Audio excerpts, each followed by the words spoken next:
Бид энэхүү гайхамшигт бүтээлийн тайлбарыг таны сонорт хүргэж байгаадаа баяртай байна. Нийтийн тооллын 7-оос 8 дугаар зууны үед амьдарч байсан Шантидева гиген энэхүү гайхамшигт номыг зохиожээ. Тэрээр хаан эцгээ өөд болсны дараа эзэн хааны судал залагдахын урд шөнө ордноосоо сэм оргож их хөлөгний төв болсон алдарт Наланда хийдэд сахил хүртэн шавилан суужээ. Бусад хуваргууд өдөр шөнөгүй уншиж, судалж, мэтгэлцэж залбирч байхад Шантидева унтах, идэх, бие засахаас өөр зүйл хийдэггүй байлаа. Хийдэг 3 үйлээр нь холбож бүсүүгүү хэмээн түүнийг хочлох болсон гэдэг. Зарим ягшмал үзэлтэй лам нар бүсүүгүүг ад үзэж хийдээс хөөхийг хүсжээ. Наландагийн хийдэд номч лам нар ээлжээр буддийн судрыг олон нийтийн өмнө уншиж тайлбарладаг уламжлалтай байлаа. Хааны агийг зүгээр нэг хөөчж болохгүй болохоор аян шалтак гаргах гэж нэг ээлжинд нь Шантидеваг гаргахаар болж гэнэ. Харанхуй мөнхгийн олон хүнээр гэрчлүүлэхээр тооцоолсон юмсаж. Өөрөө дурамчхан байсан ч булзах аргагүй шаардлагад автсан Шантидева номчийн судалд суугаад бусдын бүтээлийг ярих уу? Өөрийнхөөгөө ярих уу? гэж асуухт нь тохуурхах аясаар өөрийнх нь бүтээлийг сонсъё гэцгээлээ. Тэр үед Шантидева үнэмлэхүй чанарыг эзэгнэн оршсон бурхад бодисодын үлмид мөрвий. Үнний замд түшээ болсон хэм бүхнийг дээдлэн бишрээ. химэн эхэлж их хөлөгний гэгэрлийн замыг ой тойнд буутал энгүүн айлджээ. Тэрээр хоосон чанарыг тайлбарлахдаа зууран барих юу ч үгүйг сүслэн таньсан бэлгийн буйнаар зуурдын хучаас энэлсэн бүхэнд хоосон чанарыг үзүүлсөө би. химэн суудлаасаа агаарт хөөрсөн химэн домог түүхэнд өгүүлдэг. Үүнээс сэтгэлэн Шантидева гигэний хүргийг агаарт завилсан байдлаар бүтээж иржээ. Энэ номыг сонсоод Наланда хийдийн хуургууд түүнийг зайлшгүй 3 үйлээс бусад бүхий л цаг мөчөө дотоод самади бясалгал зориулж байсныг сая ойлгожээ. Энэтхэгийн 84 шидэтний нэг бүсүүгүү нийтийн ёсонд төв үзлийн их онолч бод сэтгэлийн бясалгалын уламжлалын багш Шантидева хэмээн мөн хөрснөөр барахгүй. Түүний энэ хүү бүтээл өнөөдөр дэлхий дахинд танилуулж сая хүнийг ариусал, ухаарал, амар амгаланд хөтөлсөөр байна. Сэтгэл ариун бол ертөнц ариун гэдэг. Сэтгэлийн ариусалд хамтдаа буцгаая.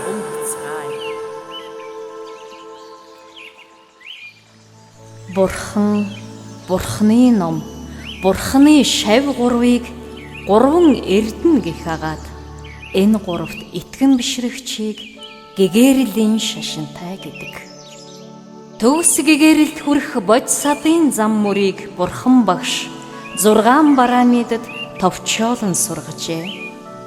Бараамид нь чандад хүрэх гэсэн утгыг илэрхийлдэг. 6 бараамид нь өглөг, ёс суртахуун, хүлцэл, хичээл, бясалгал, бэлэг ухаан юм. Аливаа гомчлөх сэтгэлээс ангижрах нь өглөг.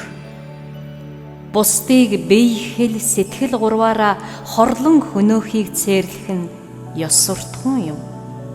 Амьдралын таагүй учрал бүрийг ялгалгүй хүлээж авах нь хүлцэл. Бодлын боол бололгүй бодож, хүслийн боол бололгүй таашаан сурах нь бясалгал. Юмс үзэгдэл бүхэн усанд туссан сар шиг хоосон чанартайг ухаарах нь бэлэг ухаан юм. Чөлөө учрал. Эрдэнэт хүний чөлөө учрлыг энэ орчлонгоос ирээд олшгүй. Эрхэм хэрэгэ бүтээх завшааныг эндэж алдваас дахиад учиршгүй. Хүний төрөл нь гэгээрэлд хүрэх хамгийн завшаант төрөл ажээ.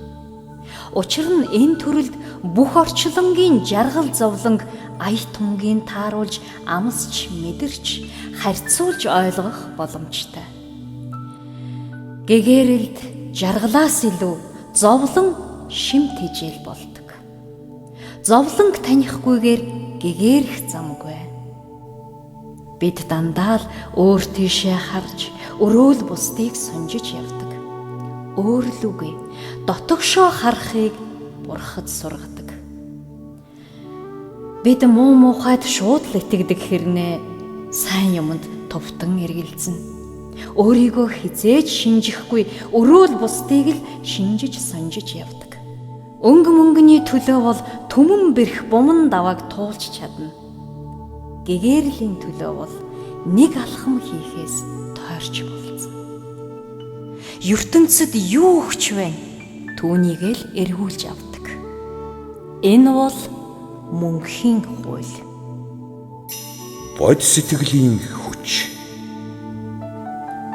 Төгөлдөр бод сэтгэлээс өөр түүтгэрийг дарах буянгүй. Түмэн галавт орчлонг толдсон төгс мэрэгд түүнийг л шүтнэ. Зовлон бүхнийг арилгахыг хүсвэл золгүй амьтдыг аврахыг хүсвэл зол жаргал умбахыг хүсвэл бод сэтгэлийг л бүү орхих. Бод гэдэг үг буддаа гэдэгтээ язгуур нэг үг. Сэрэх, гэгэрэх гэсэн утгатай. Орчлонгийн жам ёсыг ухаарч амьтан бүхний амар амгаланд тэмүүлсэн амин голын хүсэл эрмэлзлийг мэдрэх нь бод сэтгэлийн үндэс болдог. Их болсон 6 зүйл хамаг амьтны тусын тулд гэгэрий гэсэн чинхүү сэтгэл эргэлт буцалтгүй төрвөөс түүнийг бод сэтгэл хэмээн. Бод сэтгэлийн жаахан хэлтэрхийч таныг орчлонгийн үгүйрлээс аврах болно. Бод сэтгэлийн үрийг зүрхний гүндээ лавтая үндэслүүлж чадвал унтах нь хүртэл буян, жирийн ажил үйлд сатаарх нь хүртэл ивэл болдог ажээ. Буй байдал нь тэр чихтэй энэрл бэлгийн мөн чанарт хувирсан бүхнийг бурхад хэмээн. Оршихуйн зүй тогтол хийгээд түүнийг сэрж мэдрэх ухаарл бүхнийг ном буюу үнэн хэмээн. Тийм үннийг зүрх сэтгэлдээ ургуулж цэцэглүүлж яваа бүхнийг номын ахан дүүс хэмээн. Чин сүсэг бол хайрын мөн чанар. Хайр бол өөрийгөө өргөл болгохын нэр. Хайрын хууль бэртгчин амьдралын хуулиас чанга эсрэг байдаг. Бэртгчин сэтгэл ялах тусмаа уйдж гансардаг бол чинхүү хайр бууж өгөх тусмаа жаргал таашаал эдэлдэг. Бэртгчин сэтгэл хаан болох гэж тэмүүлсээр боол болдог тавилантай. Чинхүү хайр боол болох гэж тэмүүлсээр хаан болдог заяатай. Намжлал. Гэгэн бод хутгийг олтлоо. Гэгэрсэн бурхтаас аврал ирнэм. Гэгэрлийн үнэн зам болоод гэгэрэлд замнагчдад итгэнэм. Би хэл сэтгэл гурвын бишгүй муу нүгэл бүхнээ бэлгийн мэлми гихчдийн өмнө бибээр дурдан наманчлая. Наманчлал бол өнгөрсөн цагийн хог новшоор өөрийгөө дарамтлахын нэр биш. Харин ч тэр бүхнээс өөрийгөө чөлөөлж цэвэршхийн нэр. Ухаалаг хүн амьдралдаа хийсэн алдаа бүхнээ ариусч гэгэрэх шалтгаан болгон урвуулдаг бол мулгуу хүн бардаж эрдэж явсаар балчиг намагтаа унан живдэг. бүх зовлонгийн учир шалтгаан өөрийн өвчлсөн сэтгэлд байдаг гэдгийг ухаарахгүй хүн буруутныг ямагт гаднаас хайдаг. Өөрийгөө уруугаа хараад буруугаар эргэчихсэн байгааг ухамсарлах нь хүний амьдралын хамгийн үн цэнтэй агшин гэж Оошо багш хэлжээ. Ийм нэгэн ёх төлгөрийг Бурхан багш хүмүүст ярьж өгсөн байна. Нэгэн хүн аимшигт араатанд хөөгдөн гүйж байтал өмнө нь игт завчим ангал хисаа тулж гинэ. Цаана нь цэцэг жимс алгалсан амар амгалан нуг цэлээж байлаа. Аз олоход нэгэн ороон гургамал хисааны ирмэг хавьяас урган тэртээх ёроол хүртэл унжсан байна гин. Мөнөөх хүн түүнээс зүүгдэн доош бууж эхэллээ. Хөөж явсан араатан ангалд тулаад яаж чадалгүй эргэцлээ.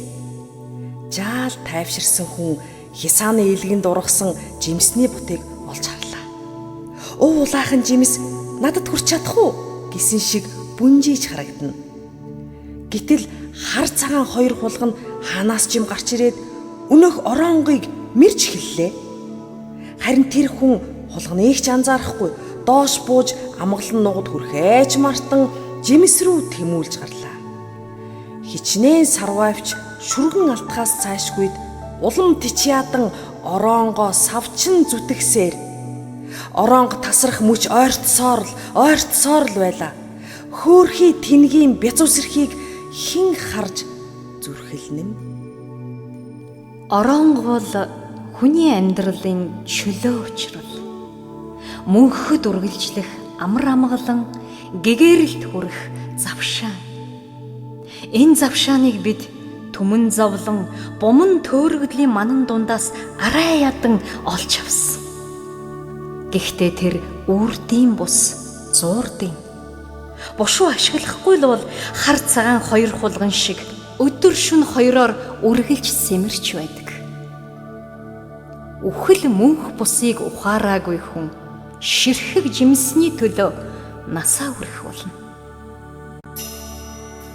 Буйнд даган баясах. Хэн нэгэн хөгжиж цэцэглэж байвал даган баясах түн. Тэгвэл та өөрөө хөгжиж цэцэглэнэ. Хэн нэгэн баясч жаргаж байгаа бол даган баясах түн. Тэгвэл таны жаргал таашаал улам нэмэгдэнэ. Хэн нэгэн ариусч гэгээрч байгаа бол даган баясах түн. Тэгвэл таны ариусал гэгээрэл улам тэлнэ. Хэрвээ бүх ертөнцийн амар амгалан ариун гэгээн үйлсд даган баясвал таны баяр баясгаланг ертөнц дахин тэтгэж дэмжинэ. Энэ бол Бурхтын сургаал. Дээрх сургаалын үгс баг, дунд, их гурван төрлөختний буйныг хамруулан дурджээ. Орчлонгийн жаргалд дурлан тэмүүлэгч хүнийг баг төрлөختөн гэдэг. Гадна талын нөхцөл байдлаас салж үеийн үрийн хүлээснээс гэтэлсэн хувийн эрх чөлөөнд тэмүүлэгч хүнийг дунд төрлөختөн гэдэг. Орчлон дахны зовлонг өөртөө сорж баяр баясгалан бүхнээ бусдад юулхийг эрмэлзэгч нэгнийг их төрлөختөн гэдэг. Энэ бүхэн адгууслаг байдлаас бурханлагт шилжих хөгжлийн үе шат юм аа. Сэтгэлийн ариусгал. Эд баялаг, бие зогцос, эргэх цагийн буян бүхнээ хамаг амтны тусын тулд харамгүйе зориулсугай. Би гэсэн мунхаглал байгаа цагт минийх гэсэн шунал тачаад л үүсч түүнээс элдэв зүйлийн эндэл уймрал зогсоо зайгүй цуврна. Хорвоод хоосон ирээд хоосон буцах хатал энүүхэн чөлөөнд зүүд зэрэглээг өмчөрхөн барьцалдах сэтгэл өөрөө зовлонгийн үндэс. Өмчилж харамсан бүх нийгэм нь үхэл ирээд булаахаас хойш үр шимгүү тарамдахын оронд өгөөмөр сэтгэлээр бусдад зориулъя. Энэ бол амьдрах хэлбэрийн биш, агуулгын тухай сургаал. Бусдаас хайр гордож, гаднаас жаргал ирдэгтэй л хүн гомдож, гонсойн, багтарч уймарч явдаг. Бусад руу зөвхөн хайр илгээж, ертөнц рүү жаргал таашаал юулан бясалгах тусам дотоод их булаг оргилон ундардаг ажээ. Хэдий чинээ юулан, төдий чинээ халигна. Өөрөөрөө ертөнцийг дайлах нэгэн зүйл бясалгалыг жад луйжин гэдэг. Жад гэдэг нь тасдах гэсэн утгатай. Биегийн шунал, зовлонгийн үндсийг таснаа гэсэн үг. Луйжин гэдэг нь бие өргөх гэсэн утгатай. Өөрөөсөө илүү өрөөлийг хайрлах сэтгэл төрсөн цагт ад альбанч хорлож чаддаггүй гинэ. Надад чиглэсэн үйлдэл бүр чинь насан жаргалыг та нарт авчиргээ. Уурлах сүсгэлхийн аль ч байсан учрлын дээдийг та нарт хурайлгээ. Хэн намайг үгээр доромжлно, хэн намайг үйлдэлээр гутаана, хэн намайг сэтгэлээр хорсгоно, тэр бүхэн гэгээрх болтугай. Сэрэмжлэх үе. Бурхтын үрсийн мэтчлэн бод сэтгэлийг үүсгэсэн цагаас бодронгүй самууралд үл автан бодисодын суртлыг хичээн сахиу. Бод сэтгэл төрсөн тэр хормыг Шанти Девагигийн овоолсон хогон дундаас сохор гуйлагчин очир алмаа золгохтой зүйрлэн хэлжээ. Өнгөрсөнд харамсаж, ирээдүгээс гордож, энэ цаг үедээ сэтгэл ханамжгүй амьдардаг болохоор бид үнэхээр гуйлагчин юм. Гэтэл очир алмаа золвол ямархан ховор завшаан билээ. Олсондоо баярлаж, алтхаас сэрэмжлэн нандинах учиртай. Бясалгал хийдгүй хүнд сонор сэрэмж хэрэггүй. Учир нь түүнд алдах юм байхгүй. Харин бясалгагч хүний өөрт нандин эрдэнэ бий болохоор агшин бүр сэрэмжлэх ёстой. Эрдэнэ үнтэй тусмаа алдахад хайр. Оргил өндөр тусмаа очиход хатуу. Чөлөө учрлыг санан сэрэмжлэх нь. Авралт бурхны номтой учирч сүжигт хүмүүний биеийг олсон ариун буйны чөлөө учрал ахин надад олдлоо гэж юу. Энэ ертөнц үрдийн гэр биш, үдлээд өнгөрөх буудал төдий юм. Номч хүний үхэл баяр баясгалан, номгүй хүний үхэл гэмшил харамсал гэж Адиша богд хэлсэн байдаг. Ном буюуд хармаа гэдэг нь жирийн нэг мэдлэг боловсрал бишээ. Үнэний бодит туршлага бясалгалаас үүсэх бэлэг ухааныг хэлж байгаа юм. Сонсож буюу уншиж олж авсан мэдлэгийн ухаан гэж байдаг. Түүнийг учир шалтгааны хүрээнд зэгцлэн бодож, наривчлан хөгжүүлсэн боловсролын ухаан гэж бий. Бясалгалын бэлэг ухаан л хүнийг хувиргах болно.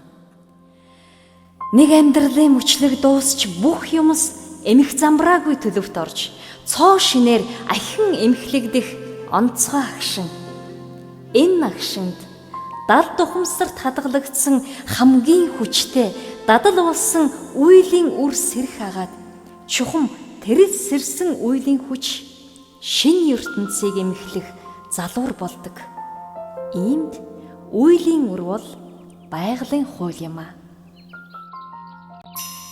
Буян гэж юу вэ? Эрүүл саруул ухамсарын ам амьсгал шингэсэн үйлдэл бүхэн буян. Ухамсарлаг үйл үргэлж бүтээлч байдаг. Бүтээлч үйлс дотогшоо жаргал таашаал болон уусч, гадагш, нэгүүлсэл, хайр болон цацардаг. Хэдий чинээ бүтээлч болно, төдий чинээ бурханлаг болно. Энэ бол амьдрахын урлаг юм. Амьдрах урлагийг эзэмшсэн хүнийг бодисодва гэдэг. Буян бол гадна үйлдэлтэй биш, дотор агуулгатай байдаг юм. Юу хийж байгаадаа биш, яаж хийж байгаадаа юмсан ч.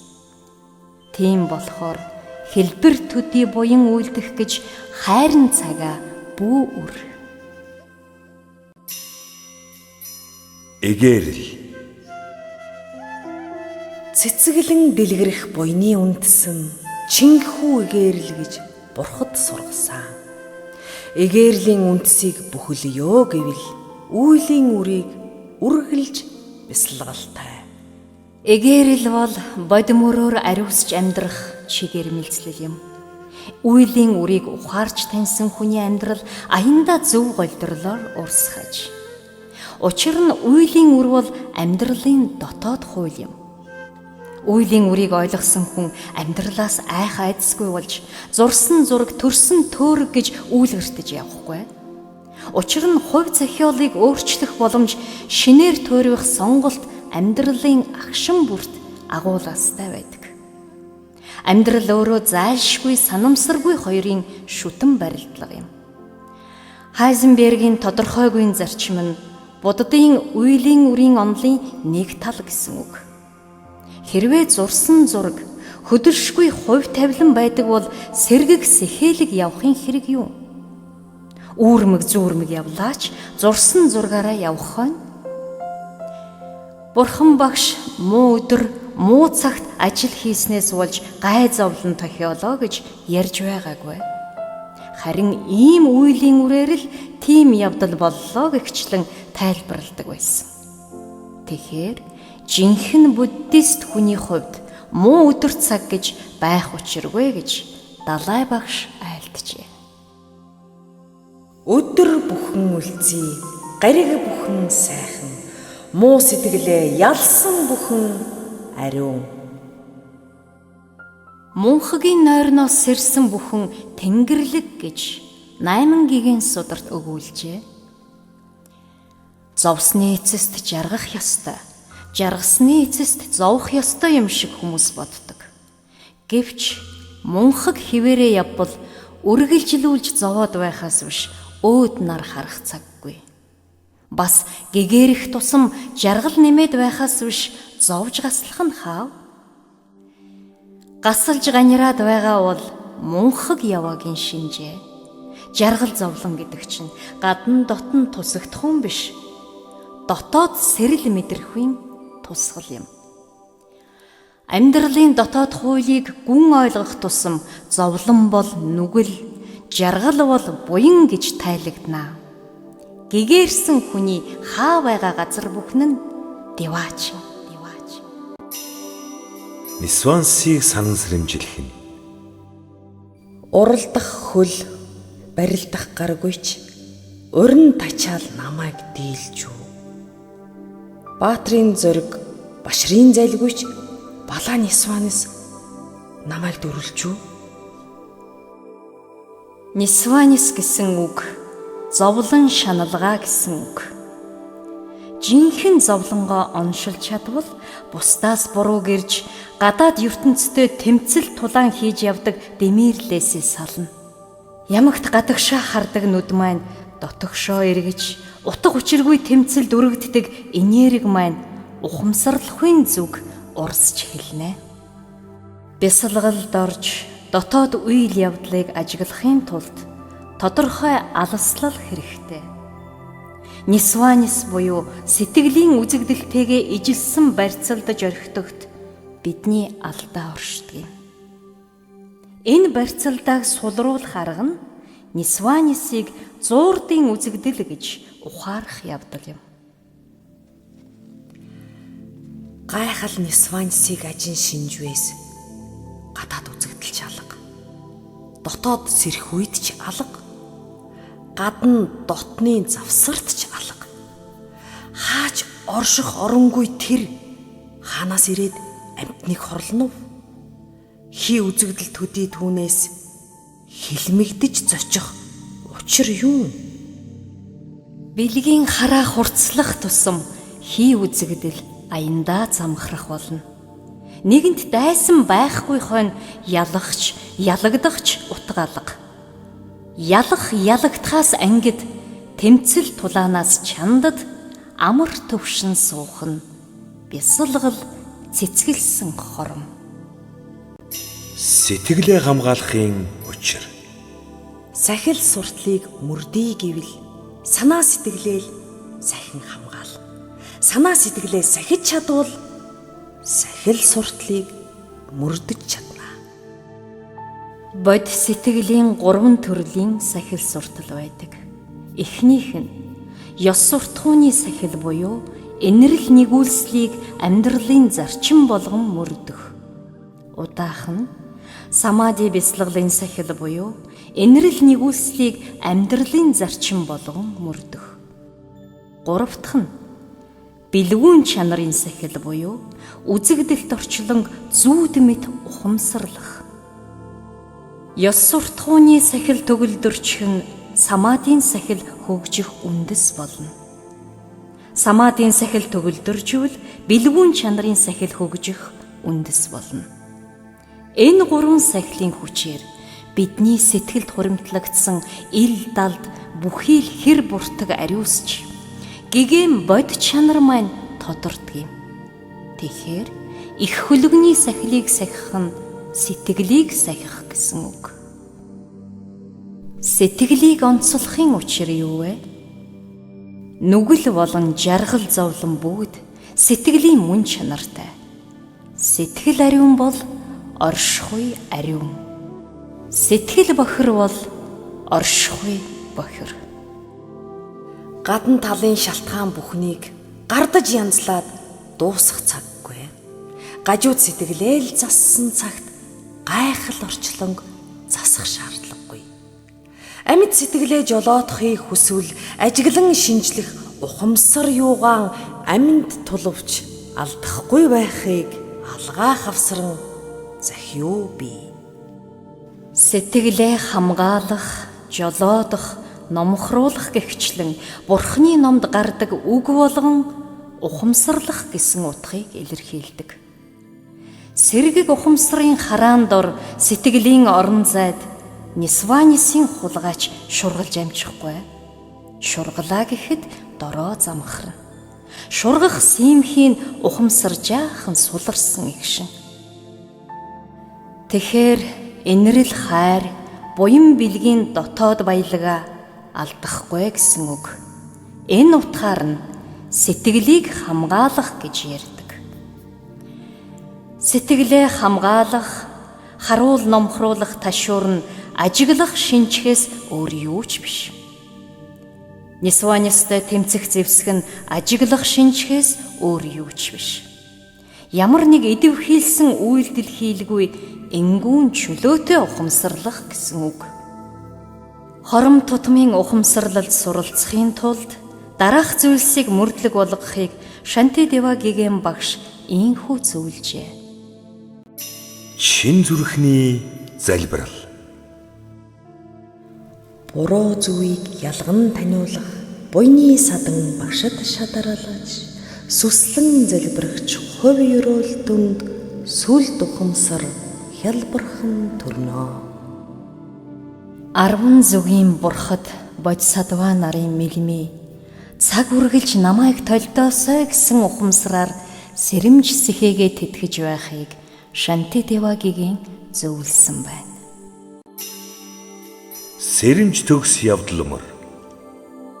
Хайш яаш явдлыг цээрлэн хахир яхир авирыг твч хаалга үдээж аяархан хааж хандсан бүхэндээ эвлүүхэн бай. Цахлаа муур хулгайч тэрсүүтэн сэмээр явж хэрэгэ бүтээдэг. Чамдын үсийгч гэгэн мэргэд сэрэмжид зөөлөн аясаар бүтээдэг. Зүгээр суугатаач бие анзаарч зөв зэгцтэй суудлыг эрхэмлэнэ гэж Шантидева Гигэм зөвлөжээ. Нуруу цэх мөр тэнгэр хоёр хөлөө завилж хоёр гарын алгаа өвөр дээрээ тэгш агуулж хацраа хамрын үзүүр тушаа тогтоож уруула ай зөөлөн хамхиж хилээ тагнайд эйлдүүлж хүзүүгээ баг зэрэг гүдийлгсэн суудал нь Берузан бурхны 7 шинж төгөлдөр химэн алдаршсан сонгомл суудал юм. Ийм тэгш хэмт байдалд хин гүйдэл чөлөөтэй урсч ухамсар сэргэг амьсгал уужуу байхад нөлөөлдөг.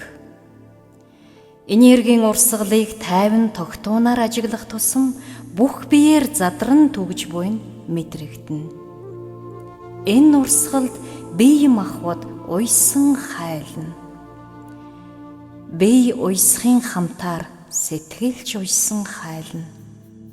Бие сэтгэл хоёр уусан сүлэлдэж нэгэн айзам химнэлд лугшин долгилж байхыг самади гэдэг. Самади гэдэг. Агшин зуурын гэгэрэл. Хорсол тачаал ассан бол хоромхон зуурын сэхэрлэр юу ч хийлгүй, юу ч ярилгүй, мод мэт орш тугай. Бид гадна талын тамаас айдаг мөртлөө дотор талын тамаас айдаггүй. Жинхэнэ там дотор талтал байдаг. Дотор чинь уймарч хямарч хорсол тачаалын гал дүрлзэж буйг мэдэрсэн тэрл агшинда шууд мод болоод хувирчих. Мод юу ч хийдгүй, юу ч ярьдгүй, юу ч боддгүй шүү дээ. Биеэ суллан амаа хамхиж, сэтгэлээ чөлөөлж, хоосон хулс шиг амрахтун гэсэн үг. Махамутрын дуулалд гардаг билээ. Сэтгэлийн уймарлээ гадагшаа цацах гэснээ ч хэрэггүй, дотогшоо булах гэснээ ч хэрэггүй. Зүгээр л сул зөнд нь орхиод мод шиг байгтун. Бие хэлээрээ гадагшлуулах юм бол урын ус шиг өөрийг чинь эргэж нэрвэх болно. Хүчлэн дарж дотогшоо болвол хизээ нэг өдөр нойрсч байсан галтуул дэлбэрчил таарна. Агар мойлс мянган гартайч сарвалзаж байдгүй. Анхлуун сараан түмэн хилтээж чалчиж байдгүй. Одоо цагаа шүтэж амьдрах. Удтал хүлээсэн зол завшаан одоо л бүрдсэн химэн санаж утгагүй өмөрлийн салхинд савчилгүй сүмбэр уул шиг бат оршихтун. Энд одоо цагтаа орших нь ухамсарт амьдралын мөн чанар юм. Өнгөрсөн бүхэн өнгөрсөн шүү дээ. Ирээдүй бол ирээгүй гэсэн үг. Амьдрал энэ агшнаас өөр юу ч биш. Энэ агшин л хувь заяаны минь оргил цаг. Энэ агшин гэгээлэг бол дараах агшин ч гэгээлэг байна. Энэ амьдрал маань баясгалантай бол хойд төрөлд санаа зовох юм. Боломж завшаан яг одоо, яг энд л байна шүү. Би боломжтой цагийг хүлээж байна гэж хэлж байгаа хүн өөрөө өөрийгөө хуурч байгаа хэрэг. Энэ агшнаас дараах агшин мэдлэн, энэ төрлөөс дараах төрөл ургана. Үхэнц тэнгүүд өнгөрсөнтэй зууралдаж явдаг. Үхэнц тэнгүүд л ирээдүйг мөрөөдөж явдаг.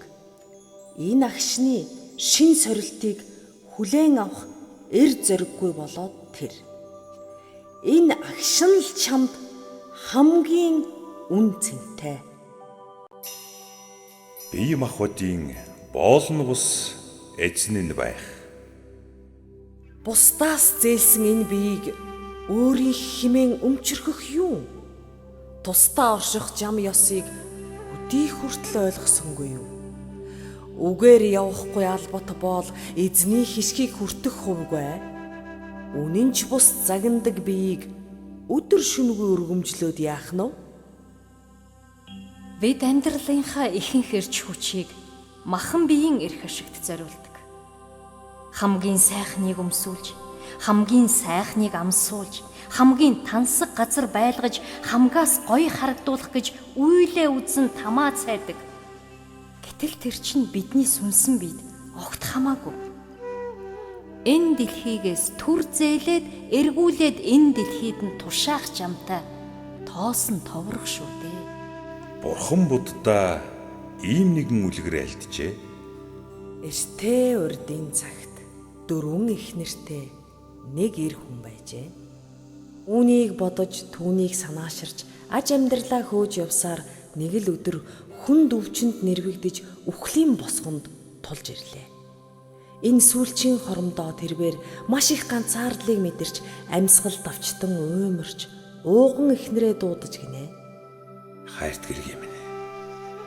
Би чамайгаа хэн бүхнээс хайрлаж юу байдгаа зориулж ирсэн. Одоо би үхэх нь байна. Нөгөө ертөнц рүү надтай хань болж яваач тээ. Лавтая зөвшөөрнө гэж итгэж байсны хариуд нь хань минь чинийхээ надад ямар их хайртайг мэднэ. Даанч бидний хагацх цаг болж тээ. Би гал голомтой орхиж явж чадахгүй. Аян замдаа сайн яваарай гэж хинэгчгүй хэлээд гарч одлоо. Хар хүн удаах хинрээ дуудлаа. Чи бол миний гал халуунд дурлал. Намайг хаяад явчихвэ гэж үргэлж мэдгсэн. Амьсгал хураавч чамаасаа салмааргүй байна. Чи надтай цуг яваач тээ. Удаах хинрийн хариулт санаанд оромгүй хүйтэн хөндөй байлаа.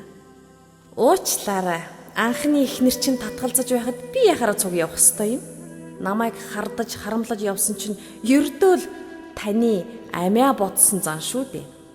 Одоо ч гэсэн тэр зангаа гаргаж байх шивдэ гэд ширв татан гарч явлаа.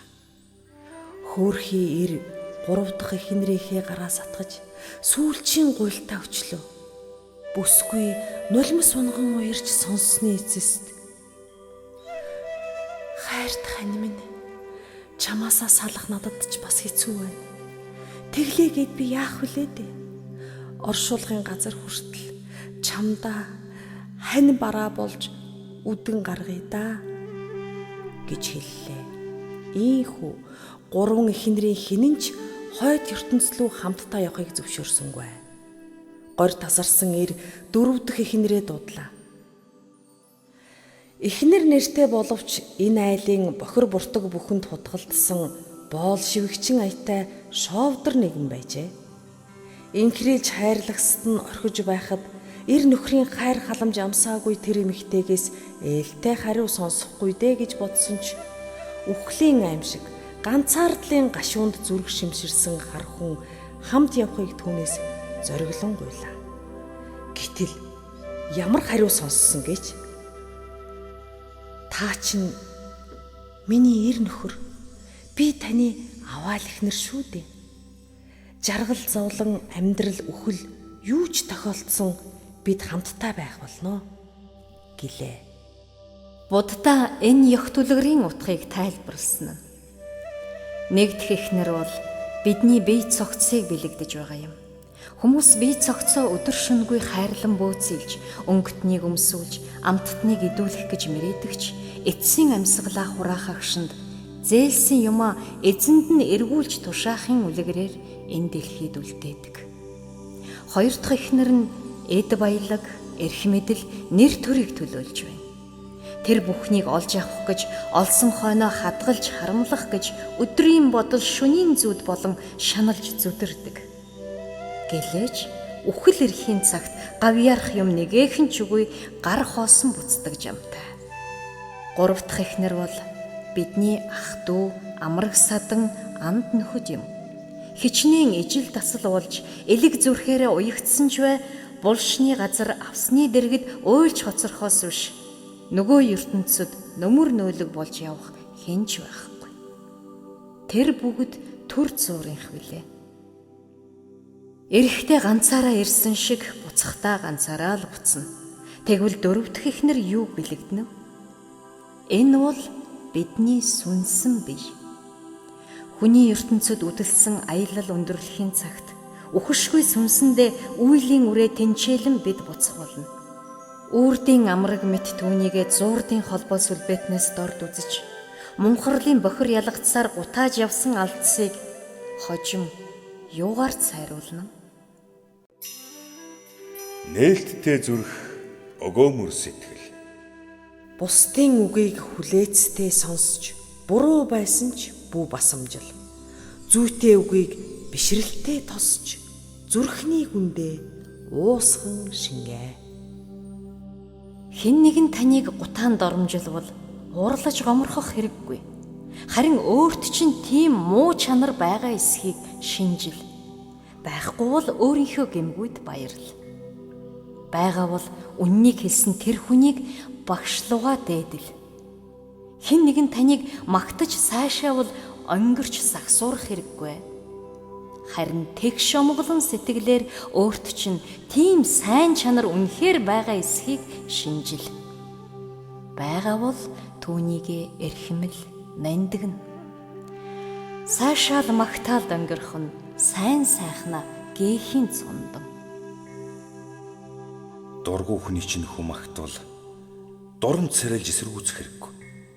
Өнөө хүнд баалагдсан сэжмээр нь мөнөө хүний эрдэмийг өгвөл.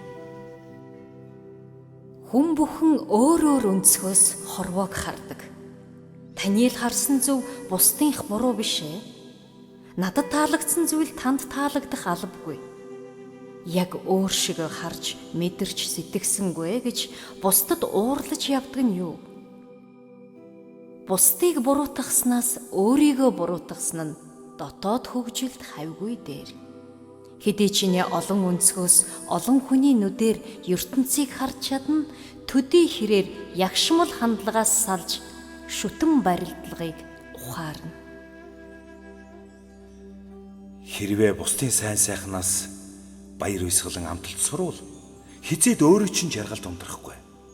Энэ хойддооч зингэх болно. Зөвхөн өөрийн амжилт бүтээл сайн сайхнаас таашаал авах нь ганц горхины усаар тэтгэгдсэн жижигхэн тойромтой адил. Харин даяар ертөнцийн сайн сайхнаас баясал таашаал авч сурвал түн буман гол мөрний сутгаланд далай мэт болно. Ийм баяр жаргал дуусч дундардгүй. Эцэг эхийн ачийг хариулах. Эрдэмт багшийн хөлийг түших. Энэлсэн нэгний амьсгалыг уужруулах эдгээр буян цаглашгүй их билээ.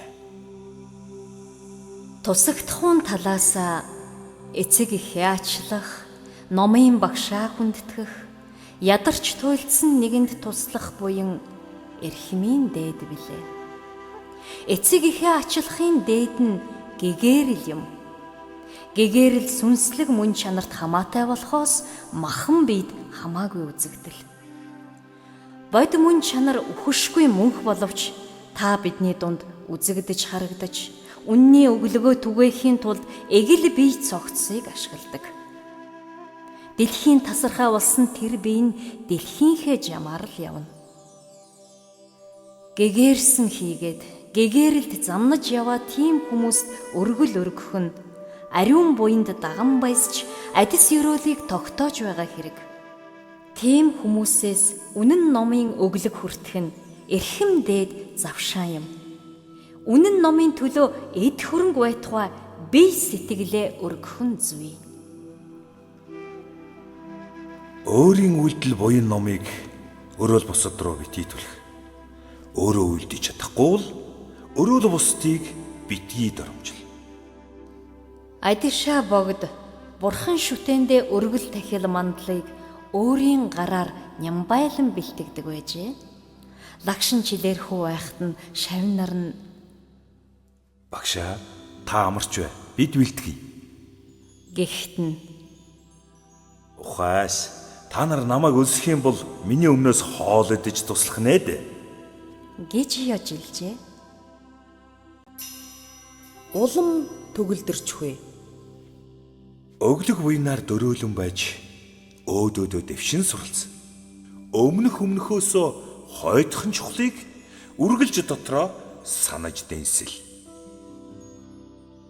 Өглөг буйнаас самади бясалгал руу, ёс журмаас бэлэг ухаан руу, янагах үзэгдлээс чандын үнэн рүү, оюун бодлоос сэрэл мэдрэмж рүү, бодгол чанараас хоосон чанар руу тэмүүлэн хөгжих учиртай. Гэгэрлийн шашин бол хүнийг чөлөөлөх зам болохоос хүлж баглах зам биш. Хүлээс болгон хувиргадаг нь хүний өөрийн мунхаглал.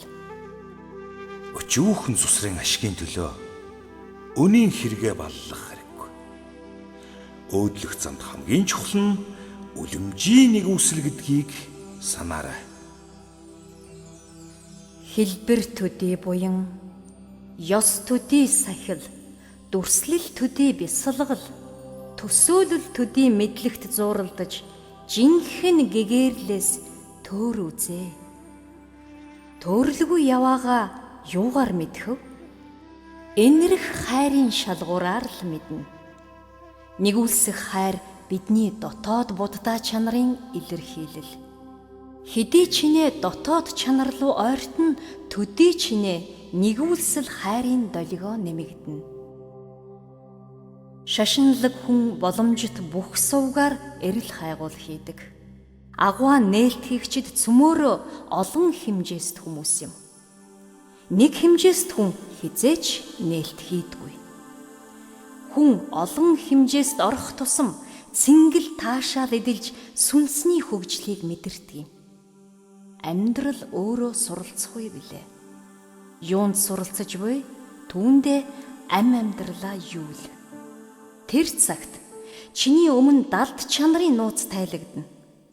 Аливаа зүйлийн гүн рүү орох тусам чи өөрөө гүнзгий болно. Гүн гүнээ дуудаж, өндрөө асаадаг. Харанхуйн гүн рүү орвол гэрлийн нууцыг нээн.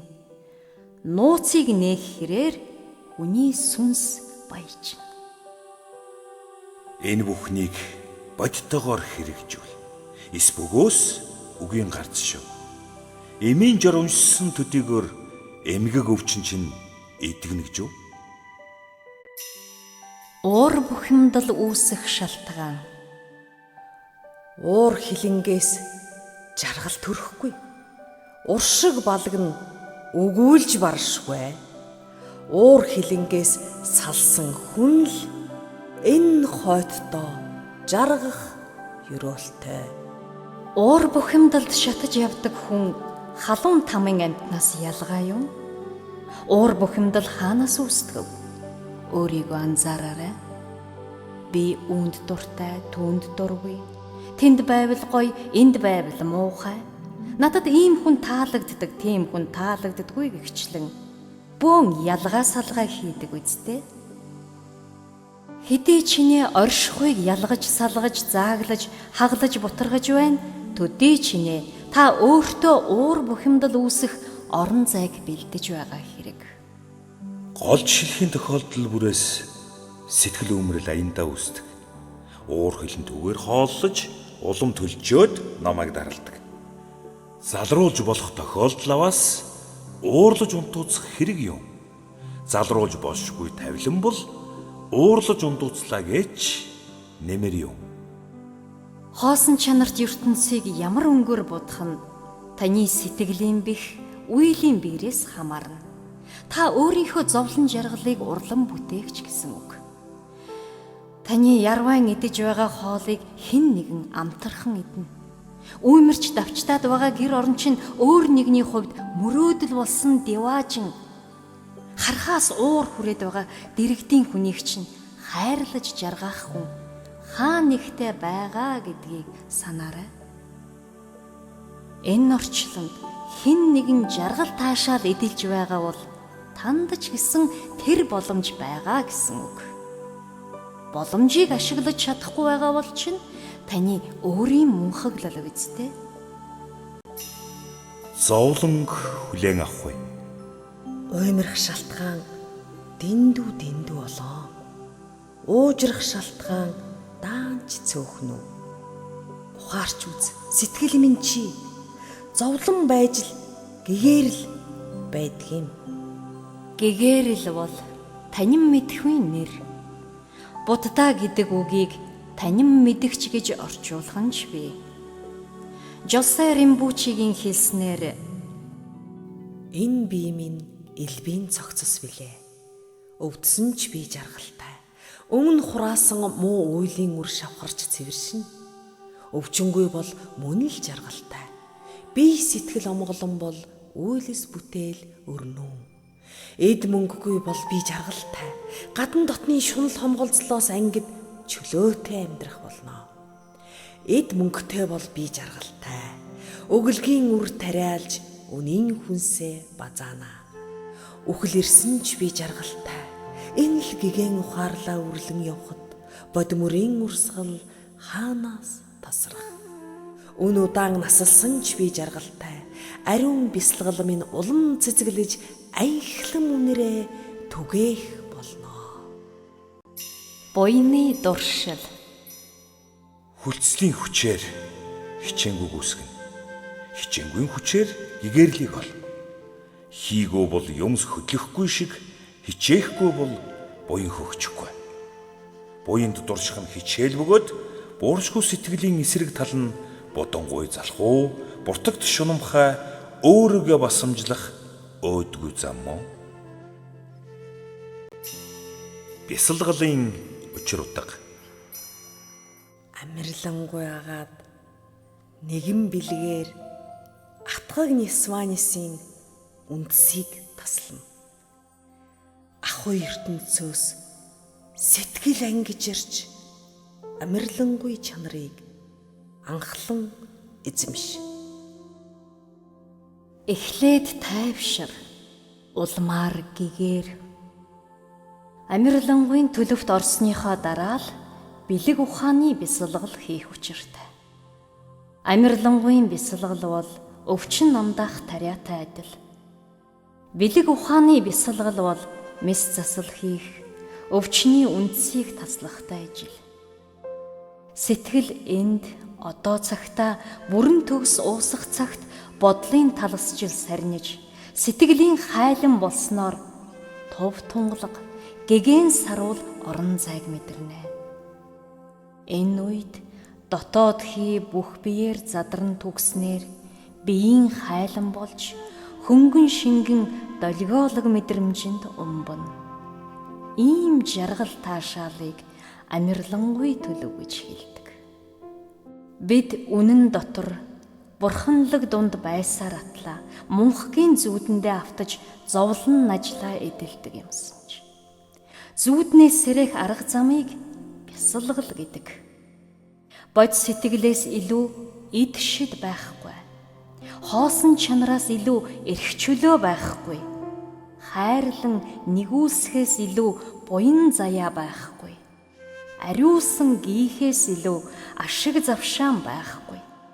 Бясалгалын замд хөл тавьсан хинч вэ? Энэ санамжийг зүрхэн толдтоо сийлэх учиртай. Утгагүй шунлаас өөдөн залхаж аглаг орноо амирлан бясалгая. Урамгүй тэмцлээс холдон зайлж намуухан ойд налайн суй. Гадаад байгаль нь хүнд дотоод байгалаа мэдрэх нөхцөл шалтгаан болдог.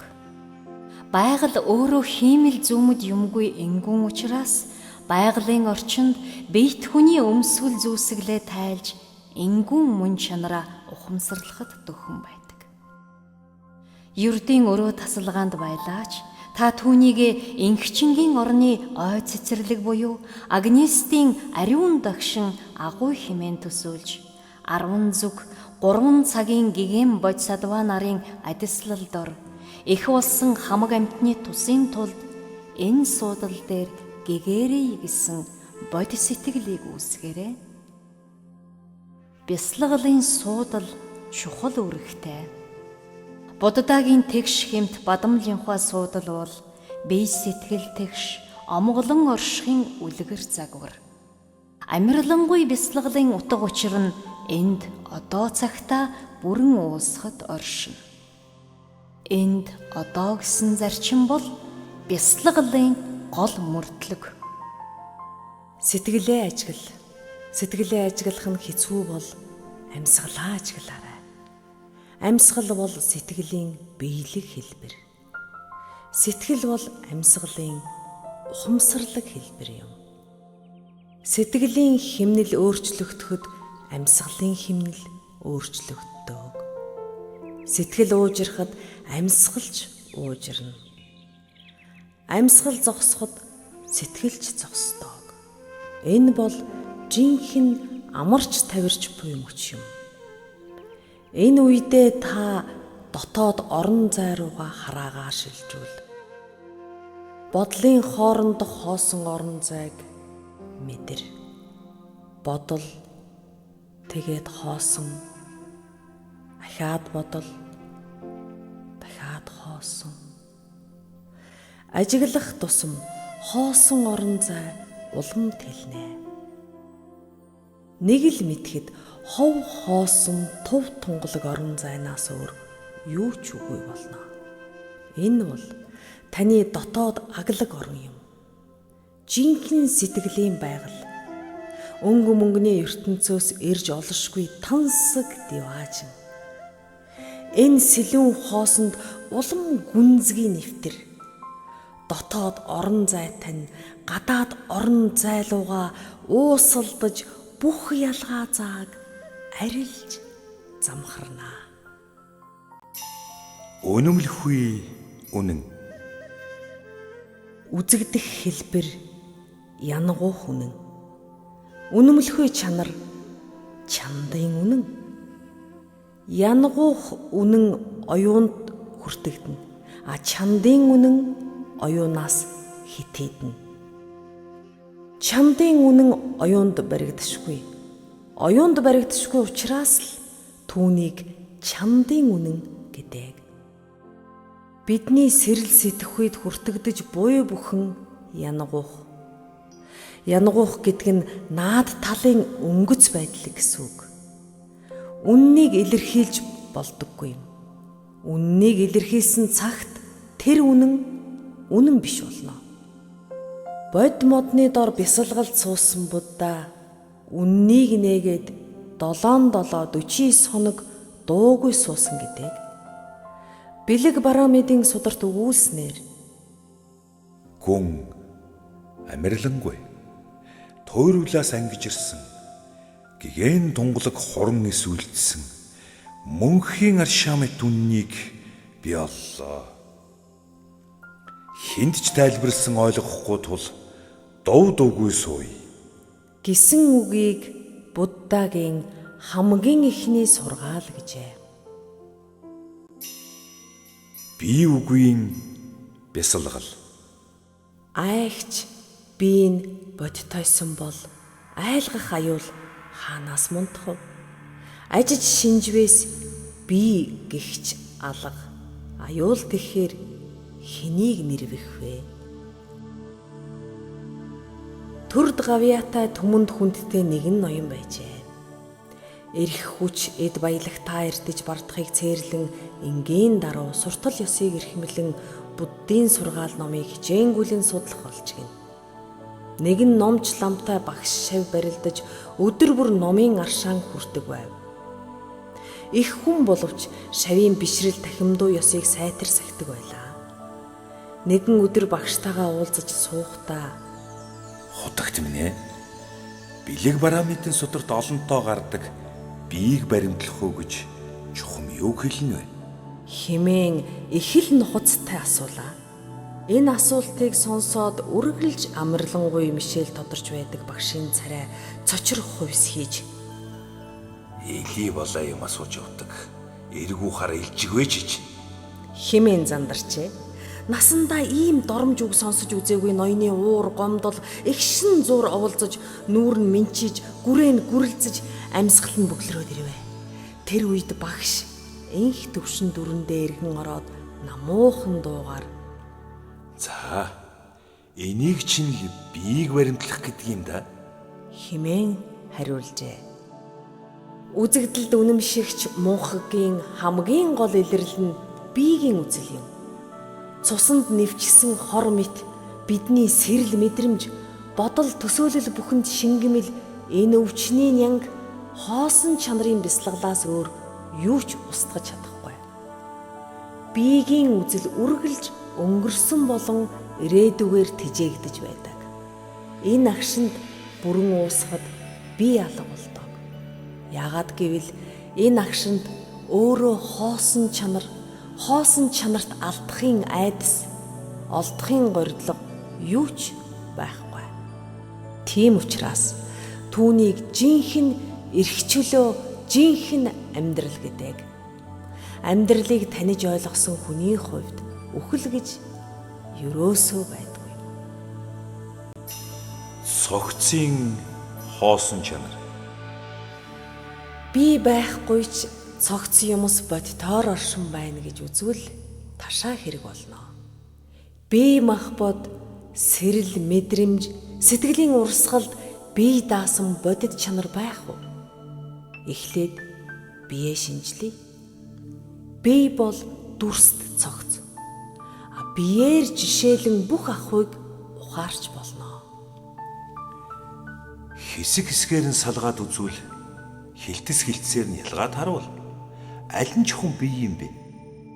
Аль нь түүний гишүүн юм? Гадар дотор эрхтнүүд маань бие мөн үү? Гарч гисэн хуруунуудын нийлбэр, хурууч гисэн уюудын цуулбар. Уюуч гисэн цай садарсаар үлдэх юм юу вэ? Хумхийн тоосон тулж очивоос хувь хэсгээр нь түүнийг хуваавал төрөх хүрх юмгүй болоод тоосчгүй хоосон огторгүй үлднэ. Энэ бол биеийнхээ гүн рүү орох бясалгал юм. Гүн рүү орох тусам таны дотоод бэлгийн хооронд үзэгдлийн тор ярагдаж хоосон чанарын огторгүй нээгдэх болно. Бие бодит биш учраас түүний тодтгол эрэм, хөгшин залуу, сайхан муухай, ийм ястан, тийм цустан гэх мэтэн ч ахуйд буй бодит чанар биш юм аа.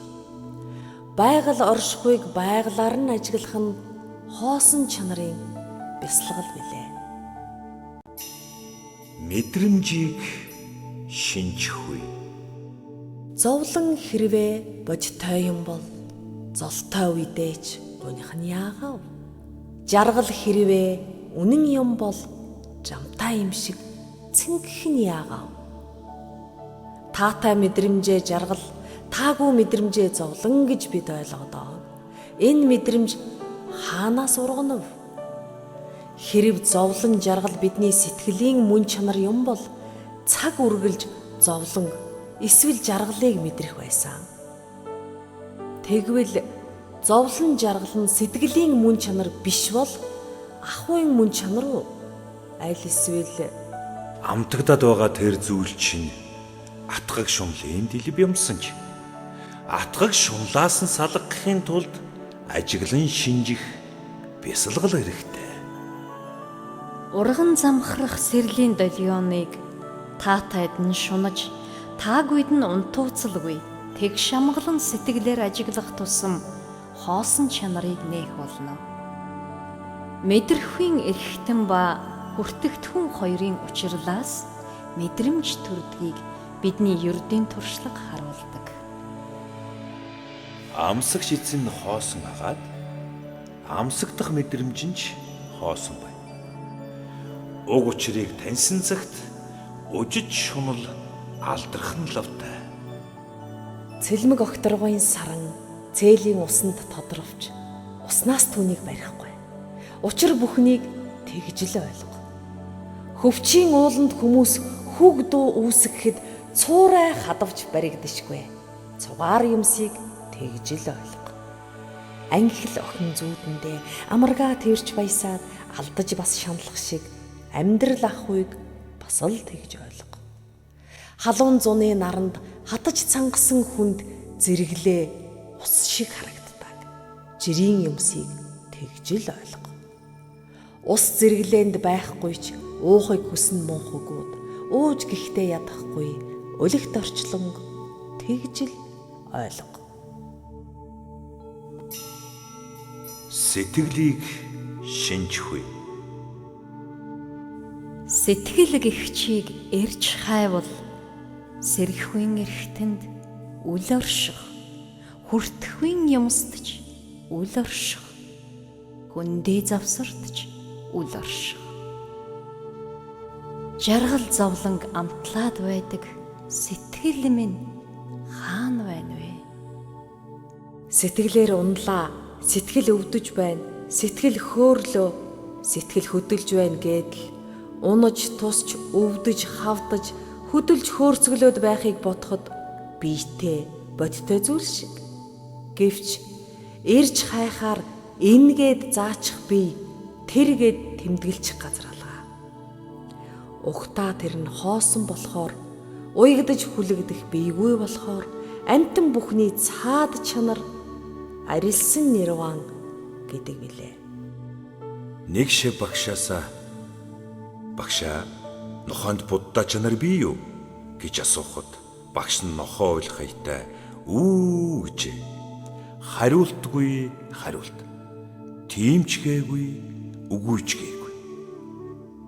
Хоосон чанарыг багш нар ийм аргаар илэрхийлэх нь олон та. Тийм ээ. Нэг л үнэн, нэг л оршихуй байгаа. Тэр нь хоосон чанар. Нэг л байгаль бүхий юмст хувилан бүжнэм. Нэг л үнэн бүхий орчлонд аялан зугаацнам. Нэг л саран цөөрөн бүхэнд дуугайхан шумбоном. Нэг л будда зүрх бүхэнд аниргүйхэн заларнам.